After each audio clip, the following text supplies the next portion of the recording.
Welcome to the webinar on Choosy Eaters, feeding preschoolers. Again, if you're just joining us, put into the chat where you're located in Minneapolis and what you might not have liked as a child. And then if you want to, just a reaction button that's in the corner of your the right-hand corner of your screen. If you want to just give a thumbs up if you like it now, or put it into the chat. What we find is sometimes people change over time, but preschoolers don't like they like as adults.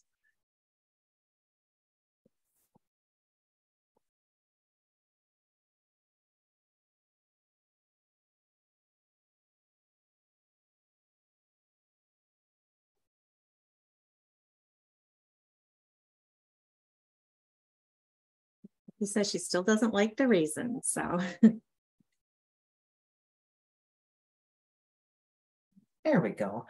So this is the one of the in the series of Choosy Eaters, and as part of our series on feeding young children, as part of the week of the young child, which was April 1st through the 7th.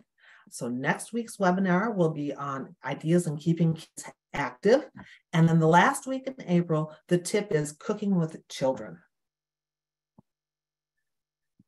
If you want or need closed caption, you'll find the closed caption button, the CC button, at the bottom of your Zoom window. Depending on your device, you may have to hover over the bottom of the screen. And if you do not see the closed caption button, try looking for the button with the 3 dots and it says more. And once you find the caption button, click on its toggle. Toggling it will the captions off or on. My name is Kelly Kunkel, and I'm here today with Mary Schroeder, and we are extension educators in health and nutrition with the University of Minnesota Extension. Also joining us today is Sherry Schmidt, and she's our webinar producer. And if you have any issues or concerns as we go forward with the webinar, please check in with her. We certainly will welcome any questions that we will take at the end of the webinar today. So what are we going to learn today? We're going to learn about simple things to encourage young children to try new food. And we'll also provide some resources for you on that topic. We have a half an hour today, so we are going to be very basic in the information that we share with you. And Mary and I are going to answer some of the questions that we get most frequently from parents and childcare providers. So that's kind of the format of our day today. So starting off, Mary, are you ready for the first question? Yes, I am ready. All right. My child is so choosy about what she eats. What can I do? Like Kelly said, this is a question we get quite often from parents and childcare providers. And when I get this question, I like to really tell people the first thing you want to do is just relax and realize it is just a small moment in time. Granted, it's really frustrating if your child or a child you're caring for is very selective in what they're choosing to eat, but it is actually part of their child development. I worked closely with one of our parent educators a few years ago, and she came across a really neat graph that kind of talked about child development in terms of food preferences. And what we typically find, and again, every child's a little bit different, but typically between the ages of 0 to 1, kids are really pretty willing to try new foods. They're excited about it. They like the new taste for the most part. Again, they're just pretty excited about it. And then you're thinking, hey, this is easy. They're eating everything. It's going really good. And then all of a sudden things can quickly change. And between the ages of 2 and 6, they start to become more fearful of trying new foods. This is exactly what happened with my first child.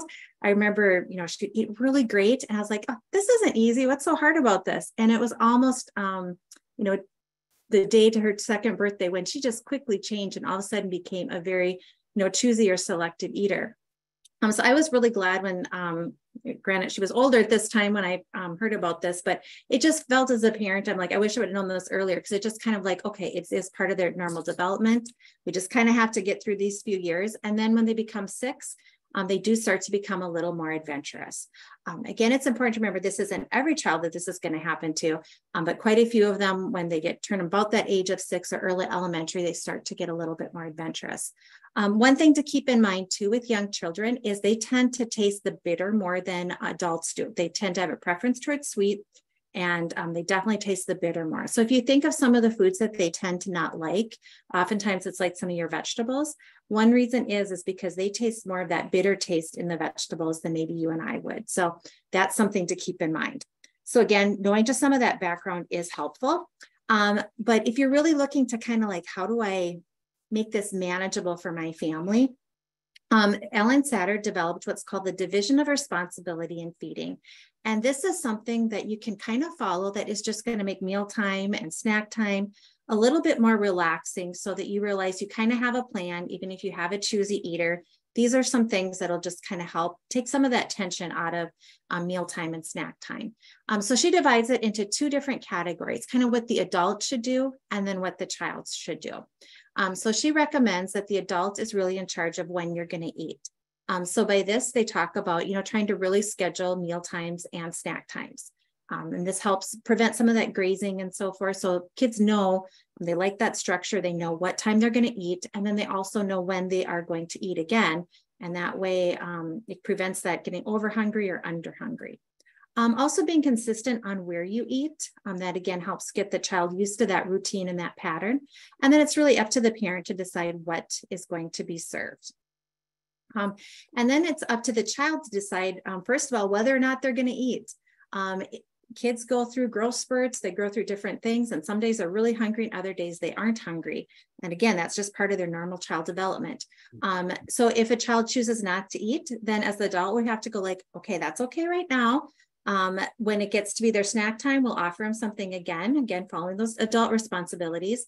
If they choose to eat, then great. If they choose not to, then we'll kind of just continue to wait for the next one. But then it's important to remember, if they are hungry, not to, in between the times, you say, okay, we're going to wait until snack time, and then we'll have something to eat. Okay. And then they also get to decide how much they're going to eat. So whether or not they're going to eat, and if they do choose to eat, how much. And again, with my kids, I found this really helpful because they would say, oh, when's it snack time and things. And even as they became later elementary, out of kind of nowhere, they'll just say, oh, but it's not really snack time yet. So it's usually around 2:30. So it does kind of get ingrained in their minds a little bit. And it really does help take some of that stress off of eating.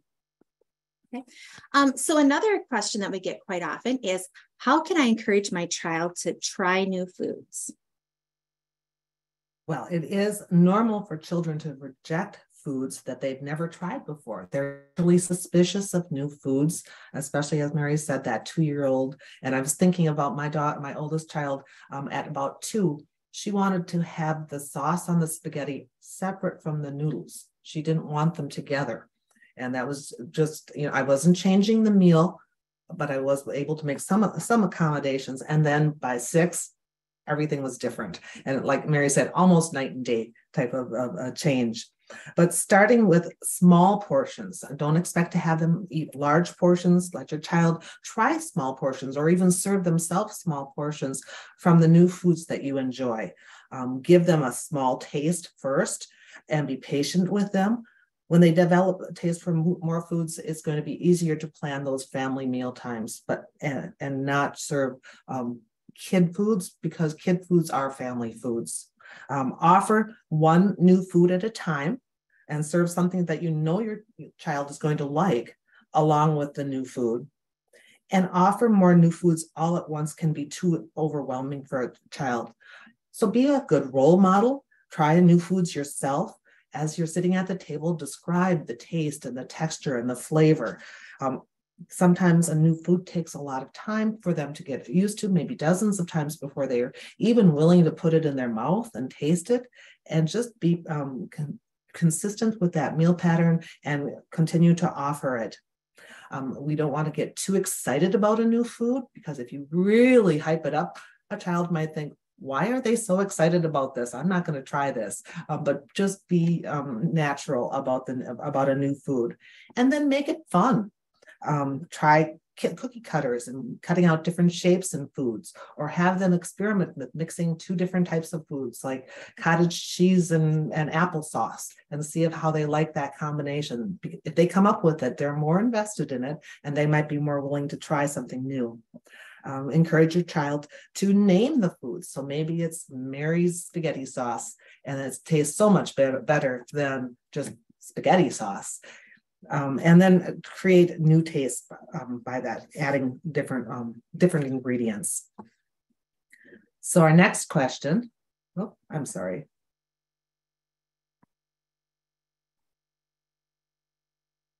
There we go. How can I help my child help in the kitchen? What we find is if kids help in the kitchen and they help preparing food, they are more apt to try the food. So again, during this time of preschool, when they're kind of the more choosy eaters, it's a really good time to start to get them in the kitchen more. And in addition to helping them like the foods, they're also learning new skills, especially some of those fine motor skills, which is always good for child development. So we have a couple of pictures here, just some simple things that our kids are able to do. Slicing bananas is a really good place to start with some of the younger kids. It starts to teach them knife skills, early on. Again, they're probably just using a plastic knife or a dull table knife, but again, it's setting the foundation for some of those harder skills as they do get older. Measuring is a really good thing. Most kids love to make muffins and actually kind of do the baking because they can help measure and they can help stir. And it's a nice one because you can really adapt it depending upon the age or ages of the children in terms of what they can do. It's also a nice one because it gives lots of opportunities for, if you're like at a childcare center or home childcare, you have a lot of different activities that everybody, can put in, excuse me, pour in a cup of something or do something else, and that's helpful. We encourage people to also include kids in the cleanup. It shouldn't just be the adult that's responsible for cleaning up. Kids can learn at an early age how to help do some of those dishes. And the lower picture is actually from a family childcare provider. And she has the kids actually help participate in the cleanup, even vacuuming the floor. So again, getting kids involved early on is a good thing to do. And so it's not just, again, the adult that is doing the cleanup and the food preparation. We were going to share this with this will be on one of the links that we're going to share later after a follow-up email. And it gives you an idea of some of the different activities that children can do at the different ages. Again, it all depends upon each individual child. So this is just kind of an estimate, but at age 2, they can do things like wipe the tables off, place things in the trash, tear lettuce apart. By the time you're getting maybe to the age of 4, they can even start to peel eggs. That, depending upon how easy the egg is to peel, that can be a very easy or very hard job, but also it's kind of a fun one for them to do. And again, you just kind of continue to increase with the more difficult as you go on. And it's a great chance for them to get involved in the kitchen and help. And then they're more willing to try some of those different foods. Another question is, my child fills up on cookies and crackers and then they won't eat their meal. What should I do? Very good question. And your child can have cookies and crackers. It can be part of their meal, and that is just fine. The solution is, oops, excuse me. I need to get to the next slide, sorry. There we go. The solution to this is the planned meals and snacks, as Mary mentioned earlier. Having those planned meals and snacks can really help, and including those crackers and cookies during regular snack time. Eat the foods that you're serving now and have it at that regular meal and snack time. Use snacks to support the meals, and round up the whole family or all of the kids that are in your childcare when you're having a meal as well as a snack, and have them sit down at a regular place during meal and snack time. Let your child decide how much and what they eat from what's on the table. Try not to be a short order cook and make special foods for that child. And try to make mealtime pleasant if at all possible. Try to avoid conflict, scolding, and really enjoy each other and have a conversation. So things to keep in mind about snacking: sit while you're snacking, don't let them run around, and do other activities like watching TV while they're snacking, because we want them to be mindful about the foods that they're eating at that time. We want to make sure that we space the snacks far enough away from the meals so that they're hungry at mealtime. And then don't forget the before bed snack. And I really like this. Make sure that it's filling but not thrilling. That they know that they are, even if they don't eat their evening meal, and I think this is really important, in between times, water is a great option between meals and snacks. And then just say, the next meal is at, and always have that consistent time so that they develop that pattern. But having that meal at the end of before bed that's filling but not thrilling, the cereals, crackers, 2% or whole milk will help to make them feel fuller as they go to bed. Okay, our next question: how do I get my child to eat more vegetables? This can be a tricky one. Again, a lot of it is because children do have more of that bitter taste. So vegetables tend to be something that is a little bit harder to encourage or get children to eat. So the best thing you can really do is really be that role model and eat the vegetables yourself. And again, practice those division of responsibilities, making sure that you're continuing to offer those foods. And like Kelly said, offer them in small amounts. Another thing you can try is if they really like one vegetable, let's say corn is one a lot of children like. If you want to try something like beets, maybe offer corn and beets at the same time, or even just giving them the choice. Which one would you like today? Would you like corn or would you like beets? And again, you don't want to become that short order cook and have all sorts of different vegetables that you're preparing. So it's a good chance to maybe involve them ahead of time in terms of if you're getting your evening meal ready. And asking them ahead of time, which one do you think we should choose? Should we do corn or should we try beets? And again, try and get them involved in that process. That will help. Sometimes people do get maybe a little concerned, but they kind of say, I really don't like vegetables myself. How am I going to get my child to like to eat vegetables? And that can sometimes be a little tricky, but there are some things you can do. And I think one of the things is just making an adventure together, just acknowledging that, maybe beets aren't my favorite vegetable either, but, let's try some different ways to prepare it. Maybe you try fresh beets and try and roast those, or maybe you buy canned beets and discover it's like, well, I didn't really like the fresh beets, but I really, if they were canned, that was, maybe okay. And I think it's also good to, acknowledge to the kids too. It's like, I tried this and, it wasn't my favorite this time, but I'm going to try it again. Because it does take a lot of time sometimes before you do learn to like a food. So again, just encouraging and using some of those things, getting the kids involved in the kitchen. We're coming up to summer right now too. So getting kids either out in the garden to help grow some of their own vegetables. That's one thing you can do. If you don't have a garden, visiting a farmer's market or really spending time in the produce section and kind of exploring some of the different ones. And then again, try it together, be a role model, but then also be adventurous together. That can be a fun way to do it together as a family. So another question is, my child wants to eat the same thing every day. Help. Peanut butter sandwiches every day, day in and day out. That's called a food jag. And that's not uncommon at all. In fact, it's something that your child may go through, that they like certain foods on one day, and then the next day that same food they don't care for. And sometimes it's a matter of they don't like food prepared one way, but they like it prepared another way. Maybe a vegetable that's boiled isn't as good as a vegetable that's baked. And so trying different ways. And that's a very typical of children in this preschool age time. As long as your child is growing and your doctor is not concerned, that is a good sign that they are thriving and doing well. If you are concerned, be sure to talk to your doctor about your concerns with the child. And remember divisions of responsibility, the division of responsibility by Ellen Satter again.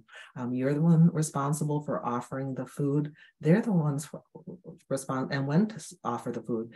And they're responsible for eating it and how much. So we just want to find at the end here, just kind of share a variety of different resources that are available that you can use if you do have a Choosy Eater, that can maybe give you just some more ideas, because it's always nice to have different ideas. So a really good resource is the My Plate resources. If you go to the we'll have links to these in a follow-up email, so you don't have to write them all down. But if you go to the myplate.gov website, you can actually click on a link specific for preschoolers, and they have identified, picky eaters as one of the main themes for this age group. So they have lots of different tips in terms of picky eaters, but they also have food safety, those milestones, and this is also where you'll find that list of tasks that kids can do in the kitchen. So again, a great resource. They also have activity sheets that kids can do, like some coloring sheets. One that I really like is they have like a little scavenger hunt for the grocery store too. And they do change these things and update them. So something you maybe go back to and check every once in a while to see what new resources they have, but a nice place to check out. We did talk about Ellen Satter and the Division of Responsibility. She actually has the Ellen Satter Institute, and it's a lot of different handouts and some videos that talk a little bit more about the Division of Responsibility. And she even has some information on there for adults too about healthy eating, or really just trying to be at peace kind of in terms of what you're eating for food and so forth. Okay. Within the University of Minnesota Extension, we have the Real Life Good Food page.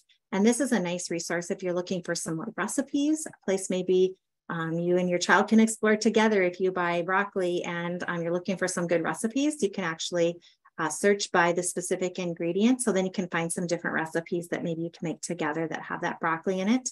Or if you buy, like, let's say a mango and you don't know exactly how to cut a mango, we have a section in there of how to cut different types of fresh fruits and vegetables. So that's really helpful too. And there's even some videos in there on how to do that. So that's helpful. So as we kind of wrap up here today, what we'd like you to do in the chat is if you could just share maybe one thing you learned today and one thing that you plan to maybe take some action on as a result of this webinar today. A few things I just kind of want to follow up as we're kind of wrapping up. If you would like a certificate of participation, be sure and fill out the evaluation that we'll be putting in the chat in just a moment. And once you fill out the evaluation, then you will get a link to the certificate if you are doing that for the University of Minnesota Wellbeing Points. We do have the evaluation, like I mentioned. Would love to hear kind of what you learned from the webinar, and also a chance to kind of, if you have any ideas for future webinars too, there's a spot to indicate that. And we do kind of follow these up in about 30 days when our series are done, just to kind of find out how people use the information that we shared today. These are family development webinars, so it's part of a larger project that we have. We have all sorts of different webinars. This is our series of January through April, so we're kind of getting towards the end of our series right now, but we have more webinars coming up during the month of May through August, and everything from talks in Spanish, finding balance, things on home information, recovery and health, and our what's for dinner. So a variety of different things. And since we're just coming up to our new ones, the promotions for those will be going out shortly. But if you take a photo of this QR code, it'll link you to the site where you can continue to get more information for those that are coming up. Also, you can find all sorts of different ways to engage with us on social media. And we post those upcoming webinars on our social media sites also. So that's another good way to find out what we're going to be talking about. And just want to share few photo credits with you. And we do have some time if people have some questions about Choosy Eaters.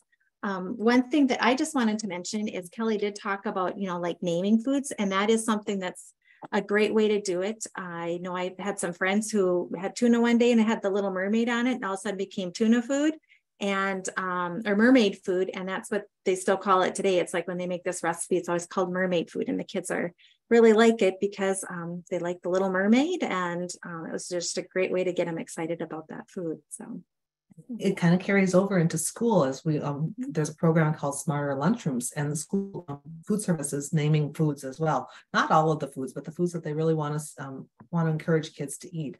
And a question in the chat came in about, can you explain one more time why children shouldn't watch TV while eating, please? And really it is about being more mindful about what we're eating and focusing on the meal and the conversation more than the television, because when we're distracted, I know for myself, if I'm eating in front of the TV, I'm not even aware of how much I eat, and so, or what I'm eating necessarily. And so we really want to encourage that eating at in a family style setting, and just talking about the meal, talking about your day. Communication starters we have those available as well, and I think those would be some great things to share. Mary, anything else you can think of?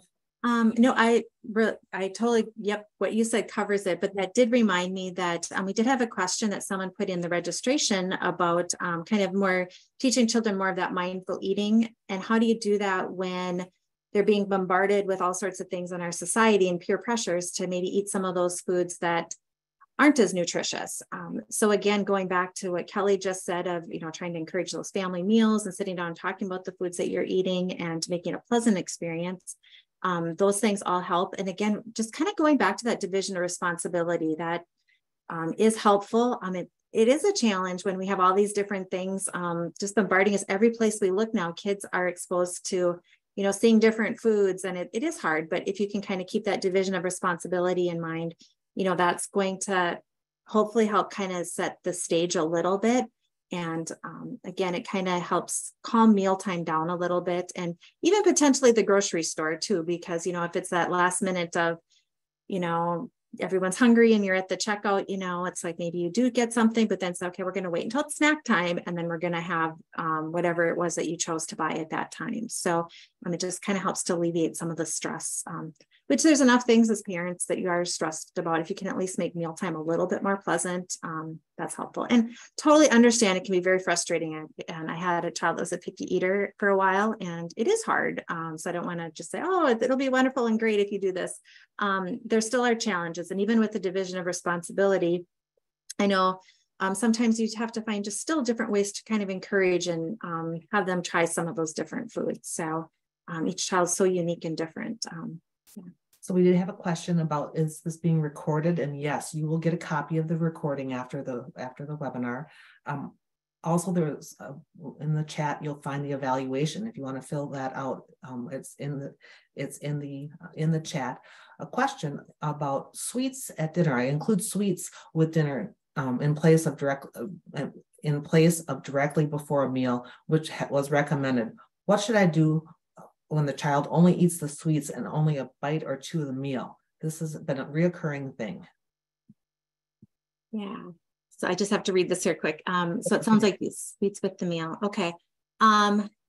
So one thing you can do is maybe try and serve the sweets at a different time, because again, you're the parent who kind of decides what you're going to be serving. And you also don't want to teach the kids that, oh, sweets are bad and vegetables are good. And, there's that difference. You really want to talk about, it's a balance of all foods. So maybe it's not always having sweets on the plate, but when you do, not making a big deal about it, not saying, oh, we're going to have this today because, it's sweet or whatever, just kind of making it's just part of your meal. And it's not any better or worse in terms of the fruits or the vegetables that you might be serving. So I don't know, Kelly, do you have anything you want to add with that? That's exactly what I would have said. Another question came in about her son likes his vegetables, but doesn't like to mix them in mixed dishes. And that is so typical of this age group. Again, they're naturally suspicious of combined foods. So things like casseroles or hot dishes in Minnesota or soups may not go as well as if you have them separate. This too shall pass. They will begin to enjoy having combined things, and it's a small thing to do to mix them. And actually, I know a lot of adults that would like to have separate plates for all of their food items. They don't want them to combined. So that's not uncommon. Yeah, we're coming up on our 30 minutes already. This was just a nice opportunity to give you a quick overview about those Choosy Eaters at the preschool. I encourage you to join us next week. We are going to be talking about activities for children and ways to keep them physically active and just do some different things. We're also going to talk a little bit about screen time. We did have a question somewhat related to that today. So we look forward to seeing you next week, and thanks for joining us today. And be sure and fill out that evaluation too.